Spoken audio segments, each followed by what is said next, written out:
श्रुतिस्मृतिपुराणानामालयं करुणालयं नमामि भगवत्पादशङ्करं लोकशङ्करं शङ्करं शङ्कराचार्यं केशवं बादरायणं सूत्रभाष्यकृतौ वन्दे भगवन्तौ पुनः पुनः भारतीकरुणापात्रं भारतीपदभूषणं भारतीपदमारूढं भारतीतीर्थमाश्रये विद्याविनयसम्पन्नं वीतरागं विवेकिनं वन्दे वेदान्ततत्त्वज्ञं विदुषेखरभारतीं परमं क्लिष्टवेदान्तं परया श्लक्ष्णया गिरा यो बोधयति तं वन्दे परमानन्दभारती जन्माद्यस्य यतोऽन्वयादितरतश्चार्थेष्वभिद्यस्वराट् तेने ब्रह्महृदाय आदिकवये मुह्यन्ति यत्सूरयः तेजो वारिमृदां यथा विनिमयो यत्र त्रिसर्गो मृषा धाम्ना स्वेन सदा निरस्तकुहकं सत्यं परं धीमहि ಜಿಜ್ಞಾಸುಗಳೇ ನಾವು ಅಷ್ಟಾದಶ ಪುರಾಣಗಳಲ್ಲಿ ಅತ್ಯಂತ ಮಹತ್ತರವಾಗಿರುವಂತಹ ಭಾಗವತ ಪುರಾಣವನ್ನು ಅಧ್ಯಯನ ಮಾಡಬೇಕು ಅಂತ ಹೇಳಿ ಶುರು ಮಾಡಿದ್ವಿ. ಪುರಾಣಕ್ಕೂ ಪೂರ್ವದಲ್ಲಿ ಭಾಗವತ ಮಹಾತ್ಮ್ಯ ಎನ್ನುವಂತಹ 6 ಅಧ್ಯಾಯಗಳ ಭಾಗವನ್ನು ಮುಗಿಸಿ ಭಾಗವತದ ಮಹಿಮೆಯನ್ನು ತಿಳಿದುಕೊಂಡು ಆಮೇಲೆ ಭಾಗವತ ಪ್ರವೇಶ ಮಾಡೋದಕ್ಕೆ ಹೊರಟು. ಸಂಪ್ರದಾಯದಂತೆ ಯಾವುದೇ ಶಾಸ್ತ್ರಗ್ರಂಥ ಪ್ರಾರಂಭವಾಗುವಾಗ ಮಂಗಳ ಶ್ಲೋಕ ಅಂತ ಇರ್ತದೆ. ಪ್ರಾರಂಭ ಮಾಡುವಂತಹ ಕಾರ್ಯ ನಿರ್ವಿಘ್ನವಾಗಿ ಮುಗಿಯಲಿ ಎನ್ನುವಂತಹ ಉದ್ದೇಶದಿಂದ ಮಂಗಳ ಶ್ಲೋಕ ಬರೆಯುವಂತಹದ್ದು ಸಂಪ್ರದಾಯ. ಅದರಂತೆ ಬಾದರಾಯಣರು ಈ ಭಾಗವತ ಪುರಾಣಕ್ಕೆ ಮಂಗಲ ಶ್ಲೋಕವನ್ನು ಬರೆದರು. ಈ ಮಂಗಲ ಶ್ಲೋಕದ ವೈಶಿಷ್ಟ್ಯವನ್ನು ನಾವು ಮೊದಲನೇ ಕ್ಲಾಸಲ್ಲಿ ಅಂದರೆ ಕಳೆದ ಕ್ಲಾಸಲ್ಲಿ ನೋಡಿದ್ವಿ. ಇದು ಕೇವಲ ನಿರ್ವಿಘ್ನ ಪರಿಸಮಾಪ್ತಿಗೋಸ್ಕರ ರಚನೆ ಮಾಡಿರುವಂತಹ ಭಗವಂತನ ಸ್ತೋತ್ರ ಅನ್ನೋದು ಅಷ್ಟು ಮಾತ್ರ ಅಲ್ಲ. ಈ ಶ್ಲೋಕ ಇಡೀ ಭಾಗವತದ ನಿಲುವನ್ನು ಸ್ಪಷ್ಟಪಡಿಸ್ತದೆ ಮತ್ತು ನಾವು ನಮ್ಮ ಚಿಂತನೆಯ ದಿಕ್ಕನ್ನು ನಿರ್ಣಯ ಮಾಡುತ್ತದೆ ಈ ಮಂಗಲ ಶ್ಲೋಕ. ಅಲ್ಲದೆ ಈ ಮಂಗಲ ಶ್ಲೋಕ ಗ್ರಂಥದ ಮಹಿಮೆಯನ್ನು ಅಥವಾ ಗ್ರಂಥದ ವೈಶಿಷ್ಟ್ಯತೆಯನ್ನು, ವಿಶೇಷ ಗುಣ ಏನಿದೆ ಈ ಭಾಗವತ ಗ್ರಂಥದಲ್ಲಿ ಅನ್ನುವಂತಹದ್ದನ್ನ ಈ ಮಂಗಲ ಶ್ಲೋಕ ಹೇಳಿಕೊಡುತ್ತದೆ. ಆದ್ರಿಂದ ಜನ್ಮಾದ್ಯಸ್ಯ ಯತಃ ಎಂದು ಪ್ರಾರಂಭವಾಗುವಂತಹ ಈ ಮಂಗಲ ಶ್ಲೋಕದಲ್ಲಿ ಜನ್ಮಾದ್ಯಸ್ಯ ಯತಃ ಎನ್ನುವಂತಹದ್ದು ಬಾದರಾಯಣರ ಬ್ರಹ್ಮಸೂತ್ರಗಳು ಅನ್ನುವಂತಹ ಗ್ರಂಥದ 2ನೇ ಸೂತ್ರ ಆಸ್ ಇಟ್ ಈಸ್ ಅಕ್ಷರಶಃ ಹಾಗೇ ತಗೊಂಡಿರೋದ್ರಿಂದ ಈ ಭಾಗವತ ಗ್ರಂಥವು ಬ್ರಹ್ಮಸೂತ್ರಕ್ಕೆ ಸಮಾನ ಅನ್ನೋದನ್ನು ನೋಡಿದ್ವಿ. ಹಾಗೇನೆ ಜನ್ಮ ಆದಿ ಅಸ್ಯ ಯತಃ ಎನ್ನುವಂತಹ ಈ ಪದದ ಅರ್ಥ ಉಪನಿಷತ್ತಿನಲ್ಲಿಯೂ ಹೀಗೆ ಹೇಳಿದೆ. ಯತೋ ವಾ ಇಮಾನಿ ಭೂತಾನಿ ಜಾಯಂತೆ ಎನ್ನುವಂತಹ ರೀತಿಯಲ್ಲಿ ತೈತ್ತಿರೀಯ ಉಪನಿಷತ್ತಿನಲ್ಲಿ ಹೇಳಿದೆ. ಆದ್ರಿಂದ ಇದು ಉಪನಿಷತ್ತಿಗೂ ಸಮಾನವಾದ ಗ್ರಂಥ. ಮುಂದೆ ಸತ್ಯಂ ಪರಂ ಧೀಮಹಿ ಅಂತ ಹೇಳುವಾಗ ತೈತ್ತಿರೀಯ ಉಪನಿಷತ್ತು ಯಾವ ರೀತಿ ಬ್ರಹ್ಮದ ಲಕ್ಷಣವನ್ನು ಸತ್ಯಂ ಜ್ಞಾನಂ ಅನಂತಂ ಎಂಬುದಾಗಿ ಹೇಳಿದೆಯೋ ಆ ಲಕ್ಷಣವನ್ನೇ ಸತ್ಯಂ ಎಂಬುದಾಗಿ ಈ ಪದದಲ್ಲಿ, ಈ ಮಂಗಳ ಶ್ಲೋಕದಲ್ಲಿ ಆ ಪದ ಬಳಸಿರುವುದರಿಂದ ಇದು ಉಪನಿಷತ್ತಿಗೆ ಸಮಾನವಾಗಿದೆ ಅನ್ನೋದನ್ನು ನೋಡಿದ್ವಿ. ಅಲ್ಲದೆ ಧೀಮಹಿ ಎನ್ನುವಂತಹ ಪದ ಪ್ರಯೋಗ ಏನಿದೆ ಇದು ವೈದಿಕ ವ್ಯಾಕರಣಕ್ಕೆ ಸೇರಿರುವಂತಹದ್ದು. ಈ ರೀತಿಯ ಪ್ರಯೋಗ ಪ್ರಸಿದ್ಧವಾಗಿರುವಂತಹ ಗಾಯತ್ರಿ ಮಂತ್ರದಲ್ಲಿ ಈ ಪದದ ಪ್ರಯೋಗವನ್ನು ನಾವು ಕೇಳ್ತೇವೆ. ಆದ್ರಿಂದ ಈ ಗ್ರಂಥವು ವೇದಗಳಿಗೆ ಸಮಾನ, ಗಾಯತ್ರಿ ಮಂತ್ರಕ್ಕೆ ಸಮಾನ ಅನ್ನುವಂತಹದ್ದು ನಾವು ಸೂಚನೆಯ ರೂಪವಾಗಿ ಪಡ್ಕೊಳ್ತೀವಿ. ಆದ್ರಿಂದ ಈ ಭಾಗವತ ಗ್ರಂಥ ಅನ್ನುವಂತಹದ್ದು ವೇದ, ಶಾಸ್ತ್ರ, ಉಪನಿಷತ್ತು ಎಲ್ಲದರ ತಿರುಳು ಈ ಗ್ರಂಥದಲ್ಲಿದೆ ಅನ್ನೋದನ್ನ ನಾವು ಈ ಮಂಗಳ ಶ್ಲೋಕ ಸೂಚಿಸ್ತದೆ. ಇದರ ಅರ್ಥದಲ್ಲಿ, ಈ ಶ್ಲೋಕದ ಅರ್ಥದಲ್ಲಿ ಸತ್ಯಂ ಪರಂ ಧೀಮಹಿ ಅಂತ, ಸತ್ಯವಾಗಿರುವಂತಹ ಪರವಾಗಿರುವಂತಹ ಧೀಮಹಿ ಅಂದ್ರೆ ಧ್ಯಾನಿಸ್ತೇನೆ ಅಂತ. ಯಾರನ್ನ ಧ್ಯಾನಿಸ್ತೇನೆ ಅಂತಂದ್ರೆ ಸತ್ಯವನ್ನ ಧ್ಯಾನಿಸ್ತೇನೆ ಅಂತ ಹೇಳ್ತಾರೆ. ಸತ್ಯ ಅಂದ್ರೆ ಏನು ಅನ್ನೋದನ್ನೆಲ್ಲ ಮುಂದೆ ನೋಡೋಣ. ಆದ್ರೆ ಯಾರನ್ನು ಇಲ್ಲಿ ಧ್ಯಾನಿಸ್ತೇನೆ ಅಂತ ಹೇಳಿದ್ರೆ ಇಡೀ ಭಗವಂತ ನಾರದರ ಒಂದು ಉಪದೇಶದ ಮೇರೆಗೆ ಬಾದರಾಯಣರು ಈ ಭಾಗವತ ಪುರಾಣವನ್ನ ರಚನೆ ಮಾಡೋಲಿಕ್ಕೆ ಹೊರಟು, ಭಾಗವತ ಪುರಾಣದ ನಿಲುವು ಕೂಡ ಹೇಗಿರಬೇಕು ಅನ್ನೋದನ್ನ ನಾರದರೇ ಚತುಶ್ಲೋಕಿ ಭಾಗವತದಲ್ಲಿ ಹೇಳಿರುವುದರಿಂದ ಆ ನಿಲುವಿಗೆ ತಕ್ಕಂತೆ ಭಗವಂತನು ಬ್ರಹ್ಮ, ವಿಷ್ಣು, ಮಹೇಶ ಇತರ ಯಾವುದೇ ರೂಪಗಳನ್ನು ತೆಗೆದುಕೊಳ್ಳದೇ ಇರುವಾಗ, ಯಾವುದೇ ಅವತಾರಗಳನ್ನು ತೆಗೆದುಕೊಳ್ಳದೇ ಇರುವಾಗ ಅವನು ಸ್ವಸ್ವರೂಪವಾಗಿ ಹೇಗಿದ್ದಾನೆ, ಹೇಗಿರುತ್ತಾನೆ ಎನ್ನುವುದಾಗಿ ಭಗವಂತನ ಸ್ವಸ್ವರೂಪ ವರ್ಣನೆಯನ್ನು ಮಾಡುವುದಕ್ಕೆ ಈ ಗ್ರಂಥ ಹೊರಟಿದೆ ಅನ್ನೋದನ್ನು ನಾವು ಪರಿಚಯದ ಕ್ಲಾಸಲ್ಲಿ ನೋಡಿದ್ವಿ. ಆ ಭಗವಂತನ ಸ್ವಸ್ವರೂಪವನ್ನ ಈ ಮಂಗಲ ಶ್ಲೋಕದಲ್ಲಿ ತಿಳಿಸಿಕೊಡುವಂತಹ ಒಂದು ಪ್ರಯತ್ನ. ಜೊತೆಗೆ ಭಗವಂತನ ಗುಣವರ್ಣನೆಗಳನ್ನು ಮಾಡಲು ಹೊರಟಿರುವಂತಹ ಭಾಗವತ ಗ್ರಂಥವು ಜಿಜ್ಞಾಸುಗಳಿಗೆ ಮೊದಲು ಭಗವಂತನಿದಾನೆ ಎನ್ನುವುದನ್ನು ಪ್ರೂವ್ ಮಾಡಬೇಕು. ಹಾಗೆ ಪ್ರೂವ್ ಮಾಡೋದಕ್ಕೆ ಈ ಮಂಗಲ ಶ್ಲೋಕ ಸಮರ್ಥವಾಗಿದೆ. ಈ ಮಂಗಲ ಶ್ಲೋಕದಲ್ಲಿ ಭಗವಂತನು ಇದಾನೆ ಎನ್ನುವುದನ್ನ ಯುಕ್ತಿಪೂರ್ವಕವಾಗಿಯೂ ಮತ್ತು ಉಪನಿಷತ್ತಿನ ವಾಕ್ಯಗಳ ಪೂರಕ ಸಹಾಯದಿಂದಲೂ ಭಗವಂತನ ಅಸ್ತಿತ್ವವನ್ನ ಮೊದಲು ಪ್ರಮಾಣ ಮಾಡುತ್ತದೆ. ಈಗ ಅಸ್ಯ ಅಂತ ಹೇಳಿದಾಗ ಈ ಜಗತ್ತಿನ ಅನ್ನುವಂತಹ ಅರ್ಥ. ಅಸ್ಯ ಅಂದ್ರೆ ನಮ್ಮ ಕಣ್ಣೆದುರಿಗೆ ಏನೇನೇನೇನು ಕಾಣ್ತದೆಯೋ ಅದೆಲ್ಲ ಈ ಜಗತ್ತಿನ ಅನ್ನುವಂತಹದ್ದು. ಈ ಜಗತ್ತಿನಲ್ಲಿ ಏನೇನಿದೆ ಅಂತೆಲ್ಲ ನೋಡಿದಾಗ ಅನೇಕ ಕೋಟಿ ಕೋಟಿ ಕೋಟಿ ವಸ್ತುಗಳು, ಸಾಮಾನುಗಳು, ಅದು ಇದು ಎಲ್ಲ ನಮ್ಗೆ ಕಾಣಿಸ್ತವೆ.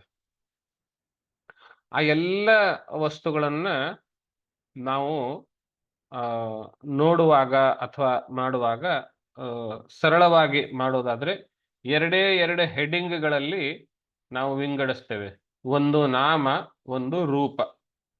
ಇಡೀ ಜಗತ್ತಿನಲ್ಲಿರುವಂತಹ ಕೋಟಿ ಕೋಟಿ ವಸ್ತುಗಳನ್ನ ನಾಮರೂಪಾತ್ಮಕವಾಗಿ ವಿಂಗಡಿಸ್ತೇವೆ. ಒಂದು ಅದು ನಾಮ ಹೊಂದಿರ್ತದೆ, ಒಂದು ರೂಪ ಇರ್ತದೆ. ರೂಪಕ್ಕೆ ತಕ್ಕಂತೆ ನಾಮ ಅನ್ನು ಪಡೆದಿರುವಂತಹದ್ದು ಒಂದು ರೂಪ.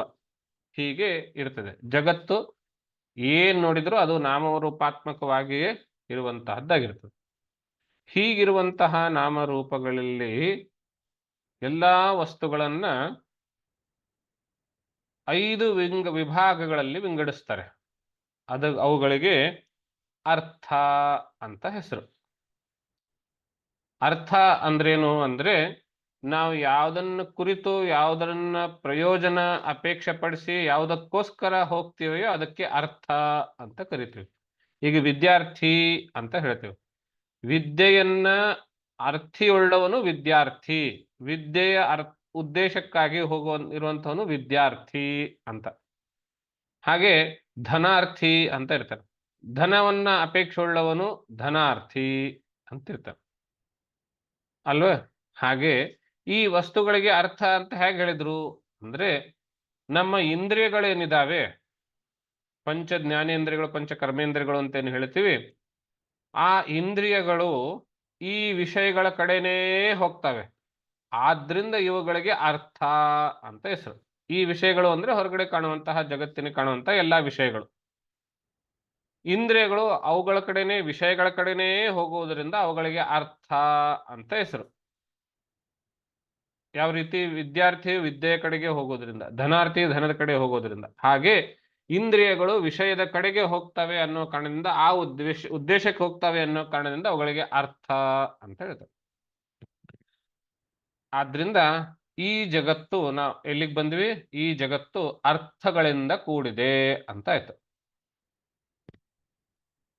ಅರ್ಥೇಶು ಅಂತ ಪದ ಬಳಸ್ತಾರೆ ಈ ಮಂಗಲ ಶ್ಲೋಕದಲ್ಲಿ. ಜನ್ಮಾದ್ಯಸ್ಯ ಯತೋನ್ವಯಾದ್ ಇತರತಶ್ಚಾರ್ಥೇಷು, ಅರ್ಥೇಶು ಅಂತ. ಅರ್ಥೇಶು ಅಂದ್ರೆ ಈ ವಿಷಯಗಳಲ್ಲಿ, ಅನ್ವಯಾತ್ ಇತರತಶ್ಚ, ಅನ್ವಯ ರೂಪದಿಂದ, ಮತ್ತು ಇತರ ಅಂದ್ರೆ ಅದಕ್ಕೆ ವಿರುದ್ಧವಾಗಿರುವ, ಅನ್ವಯಕ್ಕೆ ವಿರುದ್ಧವಾಗಿರುವುದು ವ್ಯತಿರೇಕ. ವಿಷಯಗಳಲ್ಲಿ ಅನ್ವಯ ಮತ್ತು ವ್ಯತಿರೇಕಗಳ ರೂಪದಲ್ಲಿಯೂ ಇರುವಂತಹ ಅನ್ನುವಂಥ ಅರ್ಥ. ಈಗ ಅನ್ವಯ ಅಂದ್ರೇನು, ವ್ಯತಿರೇಕ ಅಂದ್ರೇನು ಅನ್ನೋದು ಪ್ರಶ್ನೆ ಬರ್ತದೆ. ಅನ್ವಯ ಅಂತ ಹೇಳಿದ್ರೆ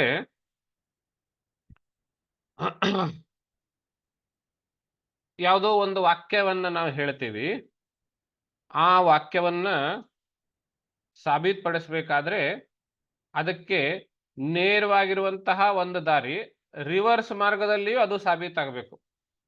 ಉದಾಹರಣೆ ಹೇಗೆ ಅಂದ್ರೆ, ಎ ಇಂದ ನಾವು ಹೊರಟು ಬಿಗೆ ಹೋದ್ರೆ ಎ ಟು ಬಿ ಒಂದು ರಸ್ತೆ ಇದೆ ಅಂತ ಹೇಳಿದ್ರೆ ಸಾಲದು, ಬಿ ಟು ಎನು ಅದೇ ರಸ್ತೆ ಬರಬೇಕು. ಆವಾಗ ಅದು ಅನ್ವಯ ವ್ಯತಿರೇಕಗಳಿಂದ ಸಾಬೀತಾದ ರಸ್ತೆ ಅಂತ ಆಗ್ತದೆ. ಇಲ್ಲಿಗೆ ನಿಮ್ಗೆ ಅಂದಾಜು ಬಂದಿರಬೇಕಲ್ಲ. ಈ ಒಂದು ರಸ್ತೆ ಎ ಇಂದ ಬಿ ವರೆಗೂ ಹೋಗುವಂತಹ ರಸ್ತೆ, ಇದು ಎ ಇಂದ ಬಿ ವರೆಗೂ ಹೋಗ್ತದೆ ಅಂತ ಹೇಳಿದ್ರೆ ಅಷ್ಟು ಮಾತ್ರ ಸಾಲದು ಶಾಸ್ತ್ರದಲ್ಲಿ. ಅದೇ ರಸ್ತೆ ಬಿ ಇಂದ ಎ ವರೆಗೂ ಬರಬೇಕು. ಆವಾಗಲೇನೆ ಅದಕ್ಕೆ ರಸ್ತೆ ಎನ್ನುವಂತಹ ಪೂರ್ಣದ ಒಂದು ಲಕ್ಷಣ ಸಿಗುತ್ತದೆ. ಅದಕ್ಕೆ ಅನ್ವಯ, ಮೊದಲನೇದಕ್ಕೆ ಎ ಟು ಬಿ ಅನ್ನೋದಕ್ಕೆ ಅನ್ವಯ, ಬಿ ಟು ಎ ಅನ್ನೋದಕ್ಕೆ ವ್ಯತಿರೇಕ ಅಂತ ಹೆಸರು. ಈ ಮಂಗಲ ಶ್ಲೋಕದಲ್ಲಿ ಇತರತಃ ಅಂತ ಪದ ಬಳಸಿದ್ದಾರೆ. ಇತರತಃ ಅಂದ್ರೆ ಅನ್ವಯಕ್ಕಿಂತ ಬೇರೆಯಾಗಿರುವುದು. ಅನ್ವಯಕ್ಕಿಂತ ಬೇರೆಯಾಗಿರುವುದು ಯಾವುದು? ವ್ಯತಿರೇಕ. ಈ ಅರ್ಥಗಳಲ್ಲಿ ಅನ್ವಯ ವ್ಯತಿರೇಕಗಳಿಂದ ಅಥವಾ ಅನ್ವಯ ವ್ಯತಿರೇಕಗಳ ರೂಪದಿಂದ ಇರುವಂತಹದ್ದು ಅಂತ. ಈಗ A to B, B to ಹೇಳಿದ್ರೆ ಸುಮ್ಮನೆ ಅದು ಉದಾಹರಣೆ. ಇದನ್ನ ನಾವು ಜಗತ್ತಿನಲ್ಲಿ ಭಗವಂತನಿಗೂ ಜಗತ್ತಿಗೂ ಹೇಗೆ ಸಂಬಂಧ ಅನ್ನೋದನ್ನ ಅನ್ವಯ ವ್ಯತಿರೇಕಗಳ ಮೂಲಕ ಇವಾಗ ನಾವು ನೋಡ್ಬೇಕು. ಹೇಗೆ ನೋಡ್ತೀವಿ ಅಂತ ಹೇಳಿದ್ರೆ, ಈ ಜಗತ್ತಿಗೂ ಭಗವಂತನಿಗೂ ಇರುವಂತಹ ಸಂಬಂಧದಲ್ಲಿ ಅನ್ವಯ ವ್ಯತಿರೇಕಗಳನ್ನ ನಾವು ಅಪ್ಲೈ ಮಾಡಿದರೆ ಹೇಗಿರ್ತದೆ ಅಂತ ಹೇಳಿದ್ರೆ, ಭಗವಂತ ಇದ್ರೆ ಅರ್ಥಗಳು ಅಂದ್ರೆ ವಿಷಯಗಳು ಇರುತ್ತವೆ. ಭಗವಂತ ಇಲ್ಲದೆ ಇದ್ರೆ ಅರ್ಥ ಮತ್ತು ವಿಷಯಗಳು, ಅರ್ಥ ಅಥವಾ ವಿಷಯಗಳು ಇರೋದಿಲ್ಲ. ಈ ವಿಷಯಗಳು ಅನ್ನೋದಕ್ಕಿಂತ ನಾವು ಸ್ವಲ್ಪ ಬ್ರಾಡರ್ ವರ್ಡ್ ಪದ ಬಳಸಿದ್ರೆ ಜಗತ್ತು ಅಂತ ಹೇಳ್ಬೋದು. ಭಗವಂತ ಇದ್ರೆ ಜಗತ್ತು ಇದೆ, ಭಗವಂತನಿಲ್ಲದೆ ಜಗತ್ತು ಇಲ್ಲ. ಇದು ಅನ್ವಯ ಮತ್ತು ವ್ಯತಿರೇಕ. ಭಗವಂತನಿದ್ದರೆ ಜಗತ್ತಿದೆ ಅನ್ನೋದು ಅನ್ವಯ, ಭಗವಂತನಿಲ್ಲದೆ ಜಗತ್ತಿಲ್ಲ ಅನ್ನೋದು ವ್ಯತಿರೇಕ. ಈಗ ಇದನ್ನ ನಾವು ಇನ್ನೂ ಒಂದು ಸ್ವಲ್ಪ ವಿಸ್ತಾರ ಮಾಡುವಾಗ ಹೇಗೆ ನೋಡ್ತೀವಿ ಅಂತ ಹೇಳಿದ್ರೆ, ಈ ಜಗತ್ತಿಗೆ ಹಿಂದಿನ ಪದ ನೋಡಿದ್ವಲ್ಲ, ಜನ್ಮಾದ್ಯಸ್ಯ ಯತಃ, ಜನ್ಮ ಆದಿ ಅಸ್ಯ ಯತಃ ಅಂತೇಳಿ. ಈ ಜಗತ್ತಿಗೆ ಜನ್ಮಾದಿಗಳು, ಸೃಷ್ಟಿ ಸ್ಥಿತಿ ಲಯಗಳು ಯಾರಿಂದ ಅಂತ ಹೇಳಿದ್ರೆ ಜಗತ್ತಿಗೆ ಕಾರಣ ಅಂತ ಅರ್ಥ ಬರ್ತದೆ. ಯಾರಿಂದ ಹುಟ್ಟಿದೆ, ಯಾರಲ್ಲಿಯೇ ನಿಲ್ಲುತ್ತದೆ, ಯಾರಲ್ಲಿಯೇ ಪುನಃ ಲಯವಾಗಿ ಹೋಗ್ತದೆಯೋ ಅಂತ ಹೇಳಿದ್ರೆ ಅದು ಕಾರಣವೇ ಆಗಿರ್ತದೆ. ಹೇಗೆ ಅಂದ್ರೆ, ಇವಾಗೊಂದು ಮಡಿಕೆ ಇದೆ, ಅದು ಮಣ್ಣಿನಿಂದ ಹುಟ್ಟಿತು. ಮಣ್ಣಿನಲ್ಲಿಯೇನೆ ಎಷ್ಟು ದಿವಸ ಮಡಿಕೆ ಇರ್ತದೆ ಅಷ್ಟು ದಿವಸ ಮಣ್ಣಲ್ಲಿಯೇನೆ ಇರುತ್ತೆ, ಮತ್ತು ಒಡೆದ ಮೇಲೆ ಪುನಃ ಮಣ್ಣಲ್ಲಿಯೇನೆ ಒಂದಾಗ್ತದೆ. ಆದ್ರಿಂದ ಮಣ್ಣು ಮಡಕೆಗೆ ಸೃಷ್ಟಿ ಸ್ಥಿತಿ ಲಯಗಳಿಗೆ ಕಾರಣ ಅಂತ ಆಗ್ತದೆ. ಹೌದಾ? ಇನ್ನೊಂದು ಉದಾಹರಣೆ ನೋಡೋದಾದ್ರೆ, ಆಭರಣ ಚಿನ್ನದಿಂದ ಹುಟ್ಟುತ್ತದೆ, ಚಿನ್ನದಲ್ಲಿಯೇನೇ ಇರ್ತದೆ, ಆಭರಣ ಕರಗಿಸಿದ ಮೇಲೆ ಮತ್ತೆ ಚಿನ್ನದಲ್ಲಿಯೇನೆ ಲಯ ಆಗ್ತದೆ. ಆದ್ರಿಂದ ಚಿನ್ನವು ಆಭರಣಗಳಿಗೆ ಕಾರಣ, ಆಭರಣಗಳು ಕಾರ್ಯ. ಹೌದಾ? ಈಗ ಕಾರಣ ಇದ್ರೆ ಕಾರ್ಯ ಇರುತ್ತದೆ, ಕಾರಣ ಇಲ್ಲದೆ ಕಾರ್ಯ ಇರೋದಿಲ್ಲ. ಇದು ಅನ್ವಯ ವ್ಯತಿರೇಕ. ಕಾರಣ ಇದ್ರೆ ಕಾರ್ಯ ಇರುತ್ತದೆ ಅನ್ನೋದು ಅನ್ವಯ, ಕಾರಣ ಇಲ್ಲದೆ ಕಾರ್ಯ ಇರೋದಿಲ್ಲ ಅನ್ನೋದು ವ್ಯತಿರೇಕ. ಹೌದಾ? ಮಣ್ಣಿದ್ರೆ ಮಡಿಕೆ ಇದೆ, ಮಣ್ಣು ಇಲ್ಲದೆ ಇದ್ರೆ ಮಡಿಕೆ ಇಲ್ಲ ಅನ್ನೋ ಹಾಗೆ. ಈ ಪಾಯಿಂಟ್ ಅನ್ನು ನಾವು ಜಗತ್ತಿಗೆ ಭಗವಂತ ಜಗತ್ತಿನ ವಿಷಯದಲ್ಲಿ ನಾವು ಅನ್ವಯಿಸಿ ನೋಡಿದಾಗ ಹ್ಯಾಕ್ ಕೇಳಿಸುತ್ತೆ? ಭಗವಂತನಿದ್ರೆ ಜಗತ್ತಿದೆ, ಭಗವಂತನಿಲ್ಲದೆ ಜಗತ್ತಿಲ್ಲ. ಇದರ ಅರ್ಥ ಏನು ಅಂದ್ರೆ, ಭಗವಂತನು ಯಾವುದೋ ಒಂದು ಲೋಕದಲ್ಲಿ ಅವನ ಪಾಡಿಗೆ ಅವನಿದ್ರೆ ಜಗತ್ತು ಇಲ್ಲಿದೆ ಹೀಗರ್ಥ ಅಲ್ಲ. ನಾವು ಮಣ್ಣು ಮಡಿಕೆ ದೃಷ್ಟಿ ನೋಡ್ಕೊಳ್ಳಿ, ದೃಷ್ಟಾಂತ ನೋಡ್ಕೊಳ್ಳಿ. ಮಣ್ಣು ಎಲ್ಲೋ ಒಂದು ಕಡೆ ಇದ್ರೆ ಮಡಿಕೆ ಎಲ್ಲೋ ಒಂದು ಕಡೆ ಇದೆ, ಹಾಗಲ್ಲ. ಆ ಮಣ್ಣೇ ಮಡಿಕೆಯ ರೂಪದಲ್ಲಿ ಇರುತ್ತೆ. ಕರೆಕ್ಟಾ? ಅಂದ್ರೆ ಜಗತ್ತಿನಲ್ಲಿ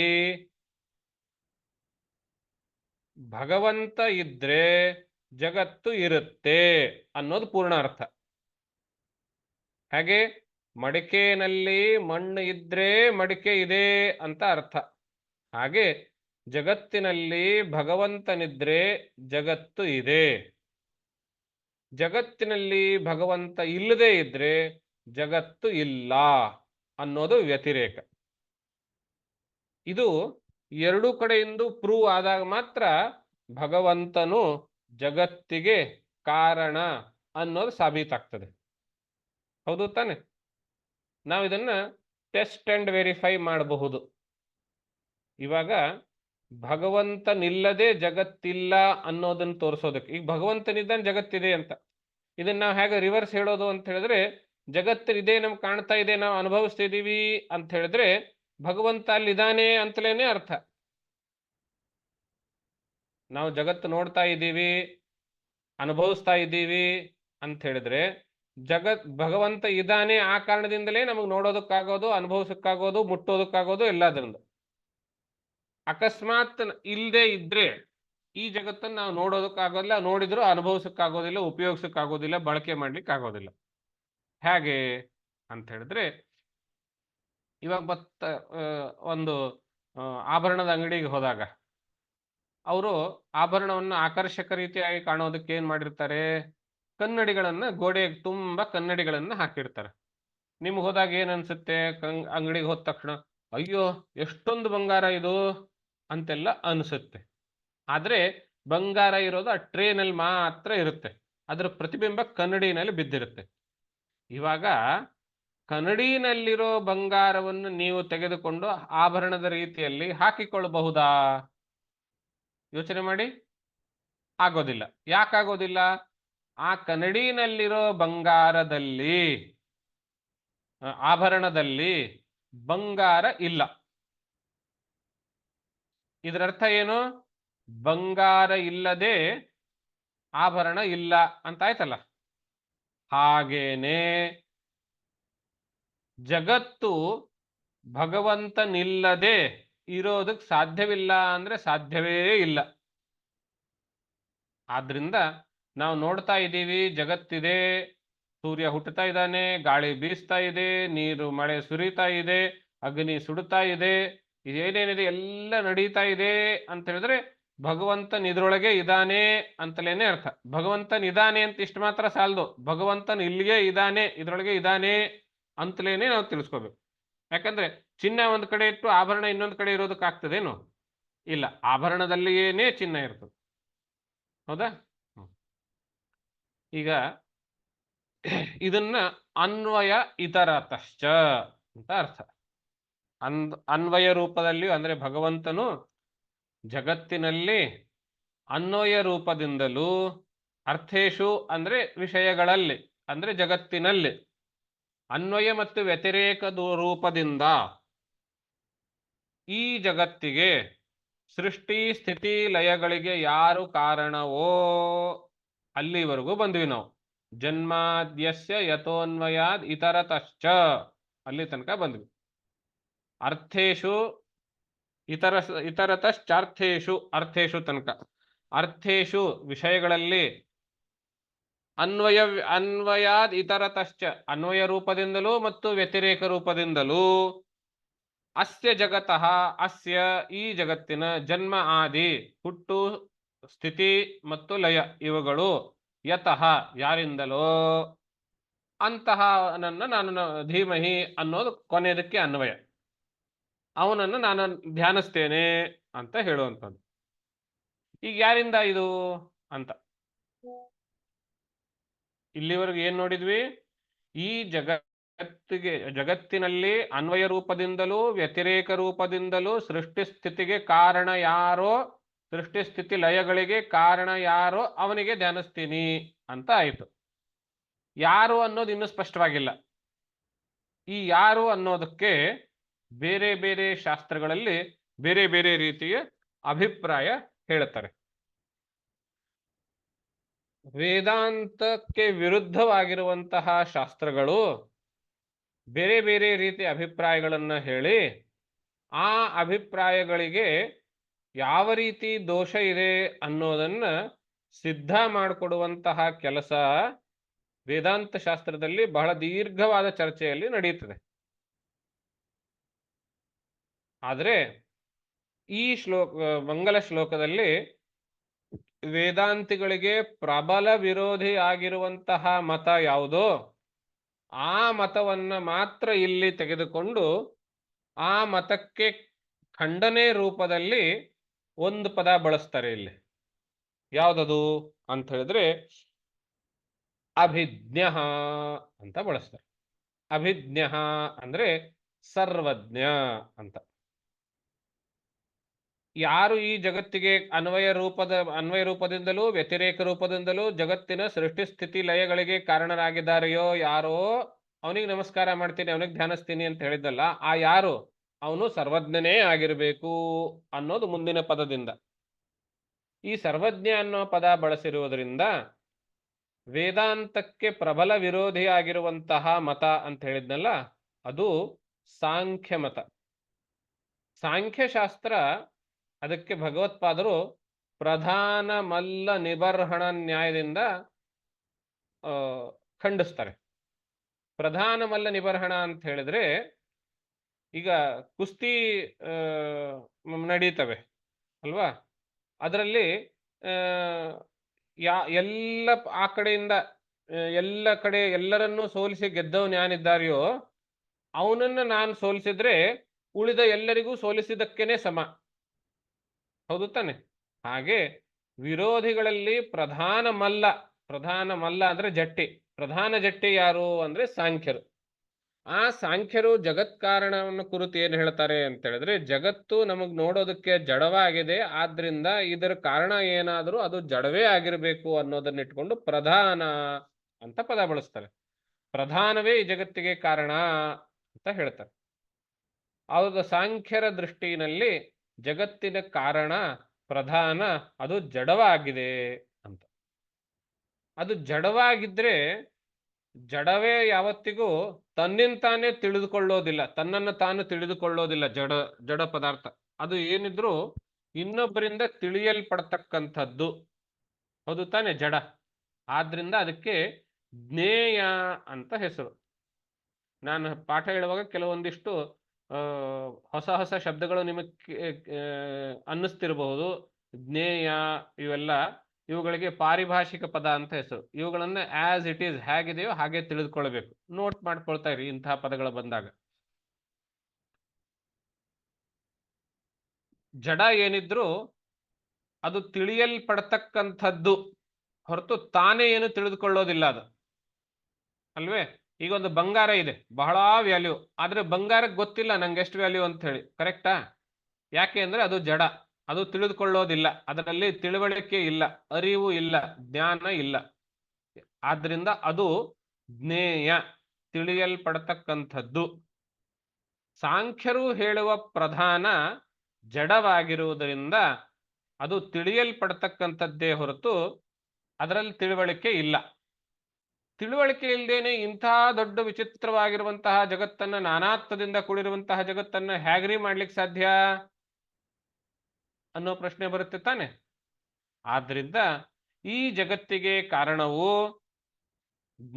ಯಾರಿದಾರೆಯೋ ಅವರು ಅಥವಾ ಅದು ಜ್ಞಾನ ಸ್ವರೂಪಿಯೇ ಆಗಿರ್ಬೇಕು ಹೊರತು ಜಡ ಆಗಿರ್ಲಿಕ್ಕೆ ಸಾಧ್ಯ ಇಲ್ಲ. ಇಷ್ಟು ಮಾತ್ರ ಒಪ್ಪಬಹುದು ತಾನೆ? ಅದನ್ನೇ ಅಭಿಜ್ಞ ಅನ್ನೋ ಪದದಿಂದ ಹೇಳಿದ್ರು. ಈಗ ನಮ್ದು ಟೋಟಲ್ ಎಲ್ಲಿವರೆಗೂ ಬಂತು ಅರ್ಥ? ಅರ್ಥೇಶು ವಿಷಯಗಳಲ್ಲಿ ಅನ್ವಯಾದಿತರತಶ್ಚ ಅನ್ವಯ ರೂಪ ಮತ್ತು ವ್ಯತಿರೇಕ ರೂಪದಿಂದಲೂ ಅಸ್ಯ ಈ ಜಗತ್ತಿನ ಜನ್ಮ ಆದಿ ಜನ್ಮ ಅಂದ್ರೆ ಸೃಷ್ಟಿ ಸ್ಥಿತಿ ಲಯಗಳು ಯತಃ ಯಾವುದರಿಂದಲೋ ಅದು ಸ್ವರ ಅಭಿಜ್ಞ ಅದು ಸರ್ವಜ್ಞವೇ ಆಗಿರಬೇಕು. ಸರ್ವಜ್ಞ ಆಗಿರಬೇಕು ಅಂದ್ರೆ ಜ್ಞಾನ ಸ್ವರೂಪಿಯೇ ಆಗಿರಬೇಕು. ಜ್ಞಾನ ಸ್ವರೂಪಿ ಆಗಿರಬೇಕು ಅಂದ್ರೆ ಜಡವಲ್ಲ. ಜಡವಲ್ಲ ಅಂದ್ರೆ ಪ್ರಧಾನ ಈ ಜಗತ್ತಿಗೆ ಕಾರಣವಾಗಿರಲಾರದು ಅನ್ನೋದು ಭಾಗವತದ ನಿಲುವು. ಹೌದಾ? ಮುಂದಿನ ಪದ ಅಭಿಜ್ಞ ಸ್ವರಾಟ್. ಸ್ವರಾಟ್ ಈಗ ಜ್ಞಾನ ಉಳ್ಳವನೇ ಆಗಿರಬೇಕು ಅಂತ ಹೇಳಿದ್ರಲ್ಲ ಅಭಿಜ್ಞ ಪದದಿಂದ. ಇವಾಗ ಒಂದು ಪ್ರಶ್ನೆ ಬರಬಹುದು. ಇವಾಗ ನನ್ನ ಹತ್ರನೂ ಜ್ಞಾನ ಇದೆ. ನಾನು ಚಿಕ್ಕವನಿರುವಾಗ ತುಂಬಾ ದಡ್ಡ ಇದ್ದೆ. ಆಮೇಲೆ ಟ್ಯೂಷನ್ಗೆ ಹೋಗಿ ಓದಿ ಏನೇನೋ ಮಾಡಿ ಬಹಳ ದೊಡ್ಡ ಪರೀಕ್ಷೆಯನ್ನೆಲ್ಲ ಪಾಸ್ ಮಾಡಿದೆ. ಜ್ಞಾನ ವೃದ್ಧಿ ಮಾಡ್ಕೊಳ್ಳೋದಕ್ಕಾಯ್ತು ತಾನೆ? ಹಾಗೇ ನಾನು ಬಹಳ ಏನೇನೋ ಮಾಡಿ ತಪಸ್ ಮಾಡಿ ಅದು ಮಾಡಿ ಇದು ಮಾಡಿ ಏನೇನೋ ಮಾಡಿ ಬಹಳ ಜ್ಞಾನವನ್ನ ಪಡೆದುಕೊಂಡು ಜಗತ್ ಸೃಷ್ಟಿ ಮಾಡೋದಕ್ಕೆ ಎಷ್ಟು ಜ್ಞಾನ ಬೇಕೋ ಅಷ್ಟು ಜ್ಞಾನ ಪಡೆದುಕೊಂಡು ನಾನೇ ಸೃಷ್ಟಿ ಮಾಡ್ತೀನಿ ಅಂತಾಗ್ಬಹುದಲ್ಲ. ನೀವೇನ್ ಹೇಳಿದ್ರೆ ಅಭಿಜ್ಞಾ ಪದದಿಂದ ಯಾರು ಜಗತ್ತಿಗೆ ಕಾರಣಕರ್ತರೋ ಅವರು ಜ್ಞಾನಿಯೇ ಆಗಿರ್ಬೇಕು, ಜಡ ಆಗಿರ್ಲಿಕ್ಕೆ ಸಾಧ್ಯ ಇಲ್ಲ. ನಾನಂತೂ ಜಡ ಅಲ್ಲ. ನಾನು ಅಂದ್ರೆ ಇಲ್ಲಿ ಜೀವ, ಜೀವನಂತೂ ಜಡ ಅಲ್ಲ. ಆದ್ರಿಂದ ನಾನು ಜ್ಞಾನಿ. ಆದ್ರೆ ನಾನು ಜ್ಞಾನ ಆಗಿರುವುದರಿಂದ ಜಗತ್ತನ್ನು ಸೃಷ್ಟಿ ಮಾಡಬಹುದು ಅಂತೇನಾದ್ರೂ ನೀವು ಪ್ರಶ್ನೆ ಕೇಳಿದ್ರೆ ಅಥವಾ ಸಂಶಯ ಹುಟ್ಟಿದ್ರೆ ಅದಕ್ಕುತ್ತರ ಏನು ಅಂತ ಅನ್ನೋದು ಮುಂದಿನ ಪದ ಸ್ವರಾಟ್. ಸ್ವರಾಟ್ ಅಂದ್ರೆ ಸ್ವತಂತ್ರನಾಗಿರ್ಬೇಕು. ನಾನು ಜ್ಞಾನಿಯಾಗಿರಬಹುದು, ಆದ್ರೆ ಮೊದಲನೇದು ಸರ್ವಜ್ಞನಾಗಿರ್ಲಿಕ್ಕೆ ಸಾಧ್ಯ ಇಲ್ಲ. ನಾನೇನಾದ್ರೂ ಅಲ್ಪಜ್ಞ, ಸ್ವಲ್ಪ ಮಾತ್ರ ತಿಳಿದುಕೊಳ್ಳಬಹುದು. ಈ ಬಗ್ಗೆ ಭಾರದ್ವಾಜ ಮುನಿಯ ಕಥೆ ನಿಮಗೆ ಗೊತ್ತಿರ್ತದೆ. ಎಷ್ಟೋ ನೂರುಗಳ ವರ್ಷ ಅವನು ಇಂದ್ರನಿಂದ ಆಯಸ್ಸನ್ನು ಹೆಚ್ಚಿಗೆ ಮಾಡ್ಕೊಂಡು ಓದಿದ್ರು ಜ್ಞಾನದ ರಾಶಿಯಾಗಿರುವಂತಹ ವೇದಗಳ ಒಂದು ಹಿಡೀ ಮುಷ್ಟಿಯಷ್ಟೇ ಅವನ ಅಧ್ಯಯನ ಮಾಡ್ಲಿಕ್ಕೆ ಸಾಧ್ಯ ಆಯಿತು ಹೊರತು ಇಡೀ ಪರ್ವತಾಕಾರದಷ್ಟು ವೇದಗಳು ಇನ್ನೂ ಬಾಕಿ ಉಳಿದಿತ್ತು. ಆದ್ರಿಂದ ನಾನು ಜ್ಞಾನಿಯಾಗಿದ್ದೀನಿ ಹೌದು, ಆದ್ರೆ ಸರ್ವಜ್ಞನಾಗಿರ್ಲಿಕ್ಕೆ ಸಾಧ್ಯ ಇಲ್ಲ. ಆದ್ರಿಂದ ನಾನು ಅಭಿಜ್ಞ ಆಗ್ಲಿಕ್ಕೆ ಅರ್ಧ ಅರ್ಹತೆ ಒಂದು. ಇನ್ನೊಂದು ಅಭಿಜ್ಞ ಅಂದ್ರೆ ಜ್ಞಾನ ಪಡ್ಬೋದು ಅಷ್ಟೇ ಹೊರತು ಸರ್ವಜ್ಞನಾಗಿರ್ಲಿಕ್ಕೆ ಸಾಧ್ಯ ಇಲ್ಲ ಒಂದು. ಇನ್ನೊಂದೇನು ಸ್ವರಾಟ್. ಸ್ವರಾಟ್ ಅಂದ್ರೆ ಸ್ವತಂತ್ರನಾಗಿರ್ಬೇಕು. ನಾನು ಸ್ವತಂತ್ರನಿದ್ದೇನೇನು? ನನಗೆ ಗೊತ್ತು ನಾನು ಹುಟ್ಟಬೇಕು ಅಂತ ಹೇಳಿದ್ರೆ ನನ್ನ ಕರ್ಮನೇ ಕಾರಣ. ನನ್ನ ಕರ್ಮವನ್ನ ಆಧರಿಸಿಯೇನೆ ನನಗೆ ಈ ಸೃಷ್ಟಿ, ಈ ಹುಟ್ಟು ಅನ್ನೋದೆಲ್ಲ ಬಂದಿದೆ. ಜೊತೆಗೆ ನಾನು ಇನ್ನೊಬ್ಬರ ಒಂದು ನಿಯಂತ್ರಣದಲ್ಲಿದ್ದೇನೆ, ಅದಕ್ಕೆ ವಿಧಿ ಅಂತ ಹೆಸರು. ಆದ್ರಿಂದ ನಾನು ಸ್ವತಂತ್ರನಾಗಿ ಸ್ವರಾಟ್ ಆಗಿರ್ಲಿಕ್ಕೆ ಸಾಧ್ಯ ಇಲ್ಲ. ಆದ್ರಿಂದ ಸ್ವರಾಟ್ ಅನ್ನೋ ಪದದಿಂದ ಜೀವನೇ ಸೃಷ್ಟಿ ಮಾಡಿದ್ದು ಅಂತ ಎನ್ನುವ ವಾದವನ್ನ ಹೊಡೆದಾಕ್ತದೆ. ಚಾರ್ಥೇಶ್ವಭಿಜ್ಞಸ್ವರಾಟ್ ಅಂತ. ಈಗ ಮುಂದಿನ ಪ್ರಶ್ನೆ, ಸ್ವರಾಟ್ ಪದದಿಂದ ಜೀವನನ್ನು ಹೊಡೆದು ಹಾಕಿದ್ರಿ, ಪರವಾಗಿಲ್ಲ. ಚತುರ್ಮುಖ ಬ್ರಹ್ಮ ಇದಾನಲ್ಲ, ಅವನು ಎಲ್ಲ ಸೃಷ್ಟಿ ಮಾಡಿದ್ದು ಅವನೇ ಆಗಿರ್ಲಿ, ಅವನು ಜಡನೂ ಅಲ್ಲ ಮತ್ತು ನನ್ನಂತೆ ಜೀವನಂತೆ ಪರಾಧೀನನೂ ಅಲ್ಲ ಆಗಿದ್ದಾನೆ.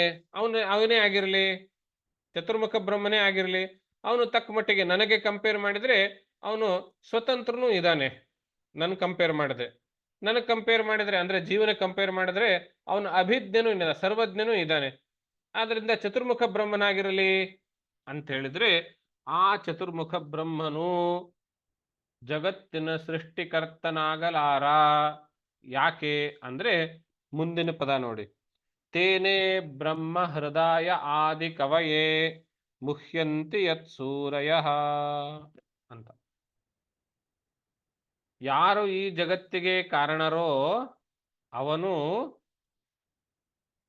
ಆದಿಕವಯೇ, ಆದಿಕವಿಯಾಗಿರುವಂತಹ ಬ್ರಹ್ಮನನ್ನ, ಆದಿಕವಿ ಪದದಿಂದ ಇಲ್ಲಿ ಚತುರ್ಮುಖ ಬ್ರಹ್ಮನನ್ನ ಸೂಚಿಸಿದ್ದಾರೆ. ಆ ಚತುರ್ಮುಖ ಬ್ರಹ್ಮನಿಗೆ ಹೃದ ಮನೋರೂಪದಿಂದ, ಅಂದ್ರೆ ನಾನು ನಿಮಗೆ ಯಾವ ರೀತಿ ಭಾಗವತವನ್ನು ಹೇಳ್ತಾ ಇದ್ದೀನಿ, ಮಾತಿನ ರೂಪದಿಂದ, ಮಾತುಗಳಲ್ಲಿ ಹೇಳ್ತಾ ಇದ್ದೀನಿ ತಾನೆ, ವಾಕ್ಯ ಪ್ರಯೋಗ ಮಾಡಿ ಪದ ಪ್ರಯೋಗ ಮಾಡಿ ಹೇಳ್ತಾ ಇದ್ದೀನಿ ತಾನೆ, ಹೀಗೆ ಹೇಳಿದ್ದಲ್ಲ, ಮನೋರೂಪದಿಂದ ಅಂದ್ರೆ ಮನಸ್ಸಿನಿಂದಲೇನೆ ಹೇಳಿರುವಂತಹದ್ದು, ಯಾವುದೇ ವಾಕ್ಯ ಪದ ಪ್ರಯೋಗಗಳನ್ನು ಬಳಸದೆ ಹೇಳಿರುವಂತಹದ್ದು.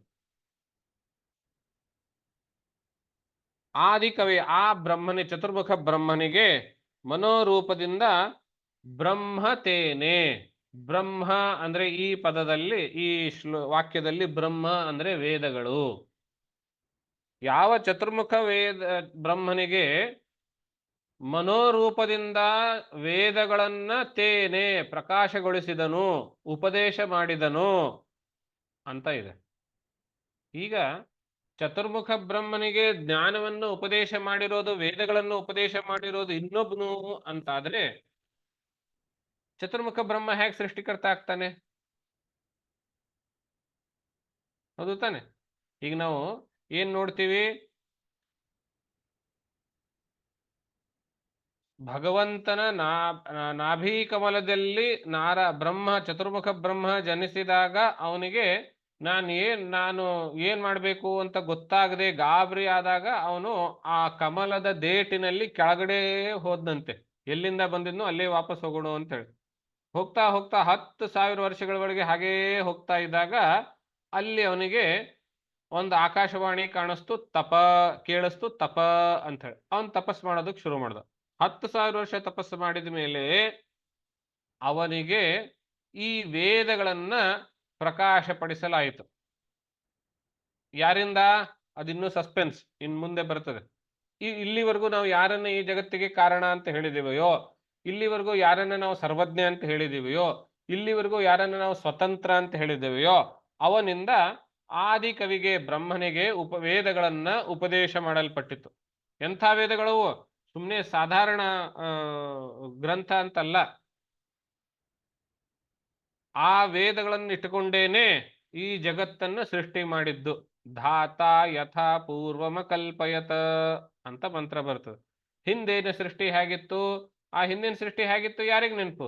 ವೇದಗಳಲ್ಲಿಯೇ ಇದೆ. ಆದ್ರಿಂದ ವೇದಗಳನ್ನು ಇಟ್ಟುಕೊಂಡು ಒಂದ್ ರೀತಿ ನಾವೇನ್ ಹೇಳ್ಬೋದು, ವೇದಗಳು ಈ ಜಗತ್ತಿನ ಮ್ಯಾನ್ಯುವಲ್ ಅಂತ ಹೇಳ್ಬೋದು, ಕೈಪಿಡಿ ಅಂತ ಹೇಳ್ಬೋದು. ಜಗತ್ತನ್ನು ಸೃಷ್ಟಿ ಮಾಡೋದಕ್ಕೆ ಮ್ಯಾನ್ಯುವಲ್.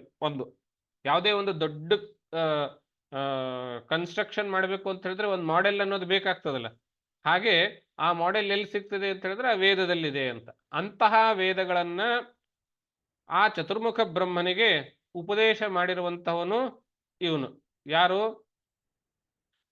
ಜಗತ್ತಿನಲ್ಲಿ ಅನ್ವಯ ರೂಪದಿಂದಲೂ ವ್ಯತಿರೇಕ ರೂಪದಿಂದಲೂ ಸೃಷ್ಟಿ ಸ್ಥಿತಿ ಲಯಗಳಿಗೆ ಕಾರಣನಾಗಿರುವಂಥವನು, ಸರ್ವಜ್ಞನಾಗಿರುವಂಥವನು ಮತ್ತು ಸ್ವತಂತ್ರನಾಗಿರುವಂಥವನು ಅವನು ತಿಳಿದುಕೊಳ್ಬೇಕು ಅಂತ ಹೇಳಿದ್ರೆ ಯತ್ಸೂರಯ ಮುಹ್ಯಂತಿ ಯತ್ಸೂರಯ. ತುಂಬಾ ದೊಡ್ಡ ದೊಡ್ಡ ಜ್ಞಾನಿಗಳು ಅವನನ್ನು ತಿಳಿದುಕೊಳ್ಳೋದ್ರಲ್ಲಿ ಪಲ್ಟಿ ಹೊಡೆದ್ಬಿಟ್ಟಿದ್ದಾರೆ. ಸೂರಯ, ಸೂರಿ ಅಂತ ಹೇಳಿದ್ರೆ ಮಹಾಜ್ಞಾನಿ.